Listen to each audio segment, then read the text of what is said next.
This webinar will be recorded and sent to all registrants a few days after we finish. You can also find it on Blueprint, which is our e-learning platform, by going to facebook.com/blueprint/webinars.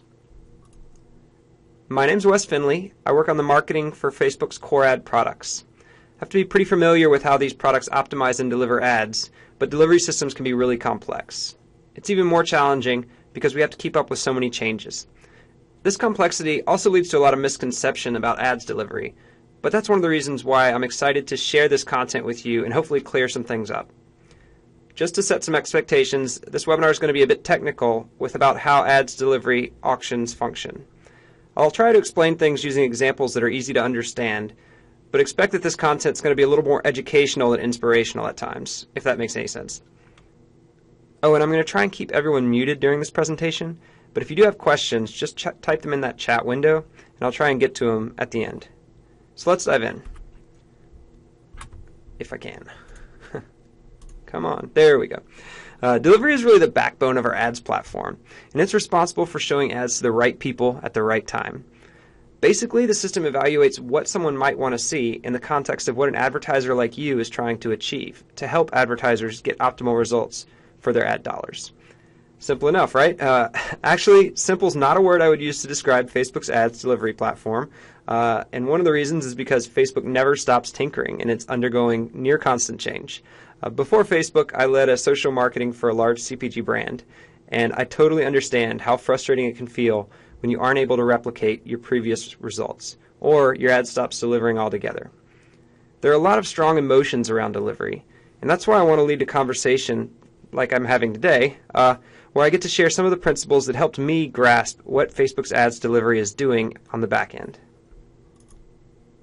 A point that I really want to underscore is that ads delivery system is designed to join the needs of advertisers and people. Our goal with delivery is to create good experiences for people that drive real results for advertisers. You as advertisers understand your business goals best, and we understand how people interact with ads on Facebook. But to be successful, ads delivery has to understand both of these systems. When you share with us the true business goals that you're trying to achieve, which, let's be honest, is probably not a website's click, only then can our system efficiently find the people who are most likely to lead to the results you want. As you may have seen announced in our latest earnings call, there are over 1.86 billion people active on Facebook's apps and services, and millions of advertisers are trying to connect with them. In aggregate, our ads delivery system is making trillions of decisions every day. We run an auction every time there's an opportunity to show an ad to an individual on our platforms, tens of billions of times a day. We're talking hundreds of thousands of auctions every second. Each time a person scrolls through their news feed, we have to go and find the right ads to show that individual. At any point, this could be tens or hundreds of thousands of different ads. The delivery system has to pick the best one to show, one that the consumer will find interesting while delivering on the advertiser's objectives.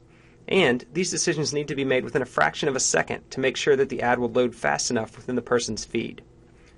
There are a number of layers of optimization that go into these decisions, but before you can really grasp how each layer affects delivery, it helps to understand one of the core differences behind Facebook's delivery system and most other ads auctions. That's the pacing. At its core, a delivery auction understands your budget, your bid, and your time frame. On the chart here, every one of those little circles represents an available impression that fits your audience constraints. Each one has a different value based on the auction. Now, if you don't trust Facebook to optimize your ad pacing, just select Accelerated Delivery and optimize for impressions. Accelerated Delivery will deliver every impression available that falls below your bid. In essence, you'll attempt to win every auction up to your max bid. That includes all these little green circles here. And unless you have an infinite budget, and if you do have an infinite budget, please let me know because we have some investment opportunities to talk about. So unless you have an infinite budget, you will blow through all of your cash extremely quickly, as you can see here. In addition, you don't get a particularly good cost per impression. Most delivery systems solve this issue of pacing by something called probabilistic throttling, which is very difficult to say. Basically, your likelihood to win any individual auction below your bid increases or decreases based on your remaining budget and time frame. As you can see here, this results in a somewhat randomized distribution. Now, probabilistic throttling has a few things going for it. One, it ensures that your budget is distributed throughout your time frame. And two, and I think this is the main reason most systems use probabilistic throttling, it ensures consistency. If you decide to increase your budget or run a secondary campaign, your cost per impression should remain essentially the same. This consistency can be remarkably helpful for marketers handling planning and budgeting, but consistency also sacrifices value. Facebook's system relies on best response bidding, sometimes called discount bidding, but I think that term makes it sound a little bit too much like a thrift store. Best response bidding means that based on your remaining time frame and budget, Facebook will adjust your bid to win the lowest cost auctions. As you can see, this results in more won auctions for the same budget. Facebook's approach to pacing yields lower cost per results than the approach we understand is used by search platforms. However, as you can see in this chart, Facebook's cost per result may increase as your budget grows. This growth is because, in our hypothetical example, your available auctions to win are static.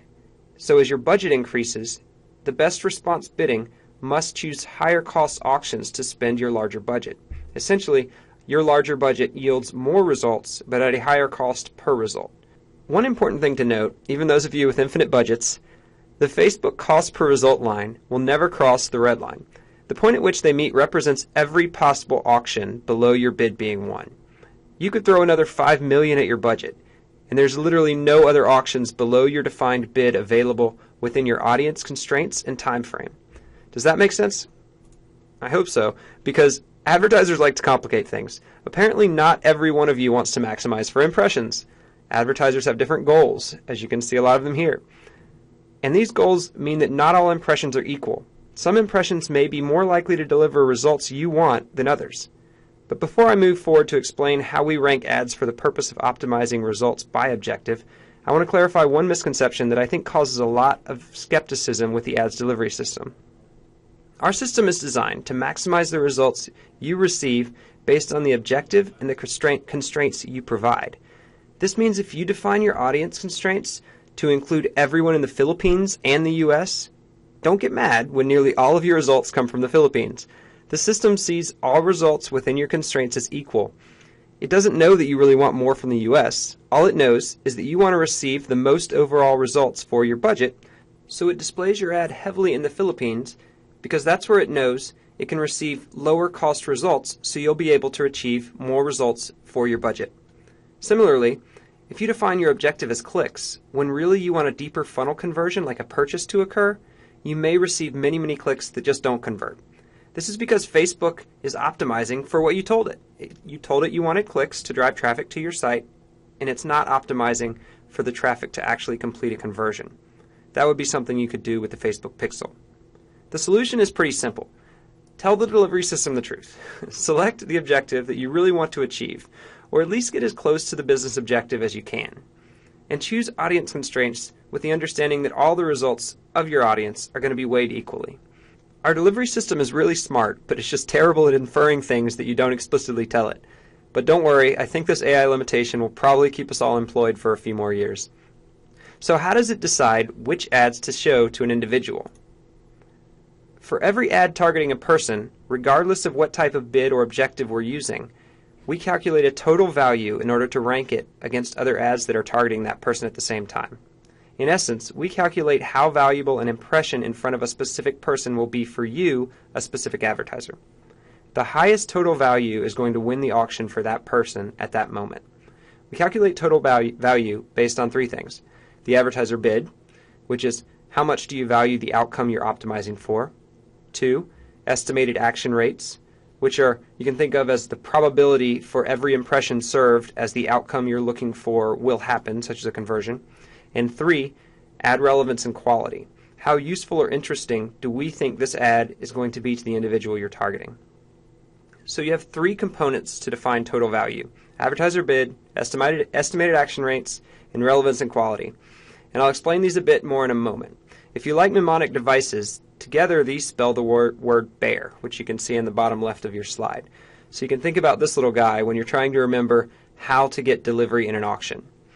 With the bear equation, you can understand how a relevant ad with low advertiser bid can still have a high total value and be served, or A high advertiser bid paired with a low expected click-through rate or conversion rate can still result in a low total value and a losing auction. If your delivery is not meeting expectations, one of these components may be too low for your audience constraints. The first piece in the total value equation is the advertiser bid. And the first step to setting up your Facebook campaign is selecting an objective and an ad set optimization goal that most closely aligns with the outcome you care about. An important next step is to give us a truthful signal about how much you value that outcome via your bid. If you're optimizing for something like website conversions or app installs, you've got three main ways to set your bid today. You've got automatic bidding, which is a good choice if you want the system to get as many results you're optimizing for as possible. Here we're going to adjust the bid on the back end to make sure you stay competitive in the auction to show more ads and get more results, but we have no guarantee of the average cost per result.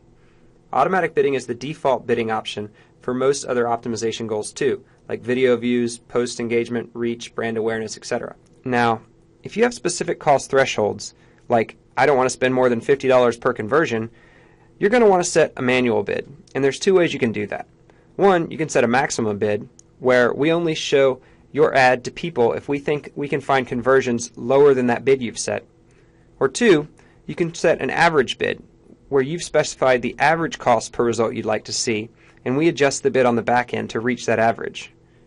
Now, some initial learning happens when each new ad set is created and activated. After a bit of initial delivery, if we estimate that we can't find you any more of the results you want, given the constraints you've indicated with your bid, then delivery will slow down, and in some cases it'll stop altogether. Basically, this is the estimated action rate part of the equation going into practice. It's too low for you to win any further auctions at your existing bids. Estimated action rates, or you can think of them as for every impression served, what's the probability that my desired outcome will occur? Most commonly we think of them as click-through rates or conversion rates here, but there are many other factors that influence estimated action rates, including recent activity on the ad, characteristics of the user you're showing it to, your ad set, your campaign, your account history, your page or app history, among others. If you're optimizing for website conversions, set up your ad set so they have a higher chance of capturing more conversions. Facebook typically needs around 25 conversions to properly estimate the action rate and begin optimization effectively. More data means that our optimization models can work even better on your behalf. Finally, the third piece in the total value equation is relevance and quality. This one's a little self-explanatory, but allow me to explain anyway.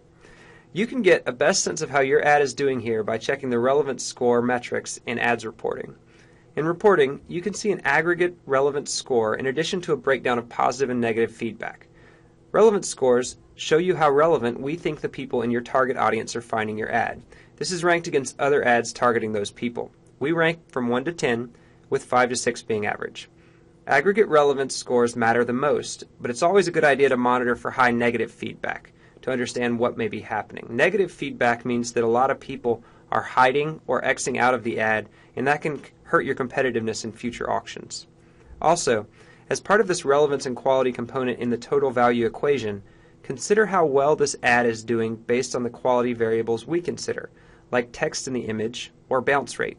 Both of these could hurt your competitiveness. So let's check out a real example. Well, real-ish. None of these people are actually real. For the advertisers, Elaine, Jerry, and George, they want to show an ad to Kramer. Here's a simple illustration of how we'd figure out which of the three wins the auction and gets to show them the content. Using each advertiser's bid and our estimated probability that Kramer will take the action they care about if we show him the ad, we first calculate how much an impression shown to Kramer is worth for each advertiser. This provides us an advertiser's value. Of course, Kramer finds some things interesting and some things not so interesting. Based on his activity on the platform and the activity of people like him, we'll estimate that he'll want to see certain things in his feed. This is his user value. So let's say Kramer has been seeing a lot of ads from George and his baseball app that he actually has started to hide them or X out of them. So he's really unlikely to find more value in seeing more ads from George. So we predict that there's a negative user value for George. But we think he'll be equally interested in finding the ads from Jerry and Elaine. So you can see they both have a $20 per thousand user value. When we add the advertiser and user value for each ad, we get the total values. and we can see that Jerry's ad wins, with the highest total value of $60 per 1,000 impressions. So we'll show Jerry's video ad to Kramer. But that's not the end of the example, because I don't think Jerry would be too happy spending $60 CPM. We still need to figure out what price Jerry pays with best response bidding. A simple way to think about it is, in this particular example, let's look at the minimum amount that Jerry would have needed to win his auction. This is the bid that would set Jerry's total value equal to the total value for the second ranked ad, which is from Elaine. The user values between the two ads are the same.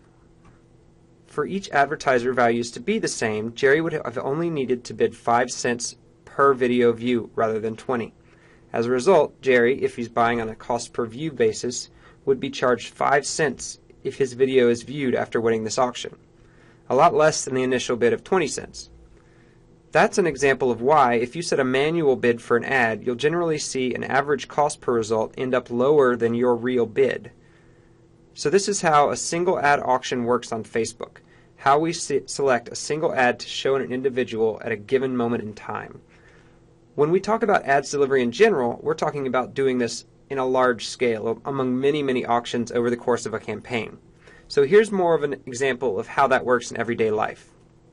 Let's say we have $400 to buy the best spread for dinner. I clearly did not make this example, or it would have said something like we have $22 and a Starbucks gift card. But anyway, let's say we want to get organic ingredients from store A and we have store B. So these are our constraints. These two different stores have the same ingredients, and as I mentioned earlier in the presentation, we have to assume all of these ingredients are equal. So how do you spend your $400? Do you divide it evenly? Do you spend it all in one store? Do you use a previous shopping trip to inform your decision? The name of the game here is fluidity.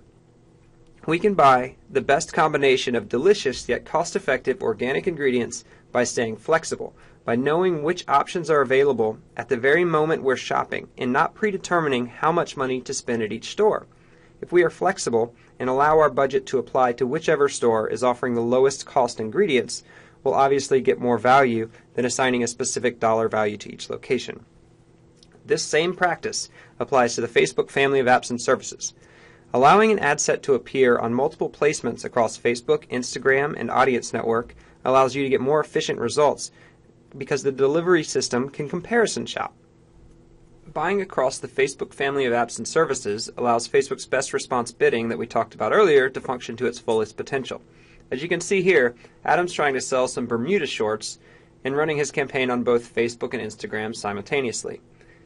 The option to include multiple placements is available every time you create an ad set.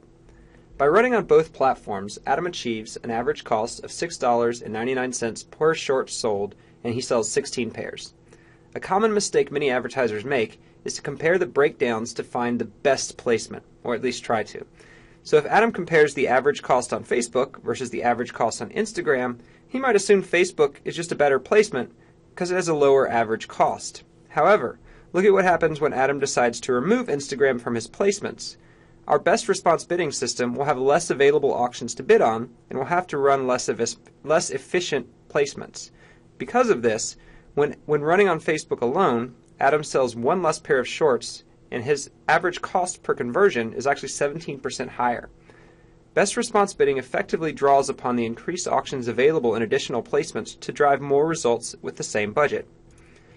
Each of these examples illustrates one of the core principles defining Facebook's auction system: maximize total value, or results, subject to advertiser constraints. More specifically, we try to maximize total advertiser results driven by an ad set, subject to constraints like bid, budget, schedule, targeting, or placement.